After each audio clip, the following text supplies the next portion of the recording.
সাধারণত ছেলেরা sexually adult হয় 15 থেকে 17 বছরের মধ্যে বা তার আগেই, মেয়েরা অ্যাডাল্ট হয় 15 বছরের আগেই। সেখানে আমরা মেয়েদের বিয়ের বয়স নির্ধারণ করেছি 18 বছর ও ছেলেদের 21 বছর। কিন্তু সিস্টেম করে দিয়েছি আবার অন্যরকম, ছেলেদের চাকরির বয়স সীমা 32 বছর, গ্র্যাজুয়েশন শেষ করতে করতে বয়স হয়ে যায় 26 থেকে 27 বছর।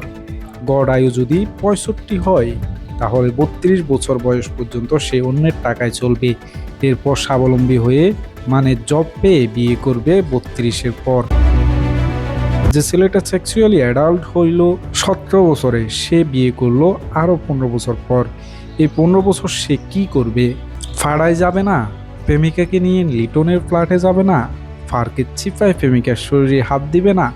দাঁতে দাঁতে চিপে নিজেকে পাথর বানিয়ে রাখবে? কতটুকু পসিবল? লজিক্যাল কতটুকু পসিবল?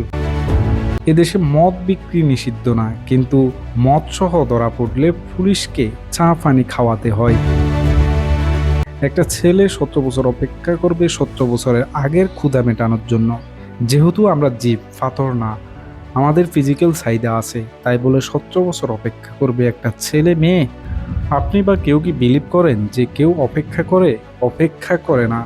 অপেক্ষা করে না দেখেই এদেশে রেস্টুরেন্টে 5 জোন লাগে, মিরপুর মাজার রোডে ছোট ছোট খুপড়ি গলওয়ালা রেস্টুরেন্ট লাগে, পার্কে ছাতাওয়ালা 5 লাগে। সবই এই সমাজ জানে, অ্যাকসেপ্ট করে। অ্যাকসেপ্ট না করলে এসব বন্ধ হয়ে যেত।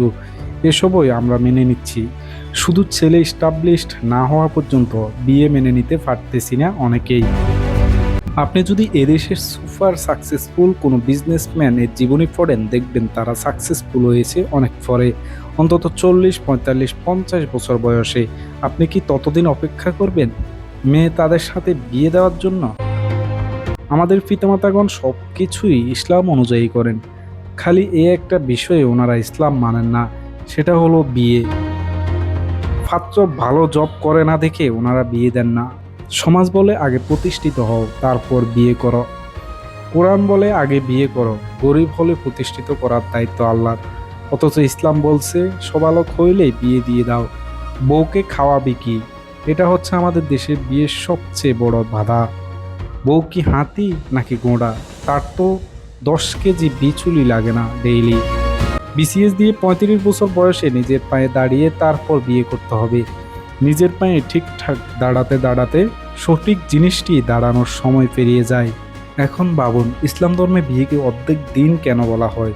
তারপরও পরিবার এবং সবার ব্যক্তিগত মতামত থাকতেই পারে। আপনিও স্বাধীন মনে আপনার মতামত কমেন্টে লিখুন।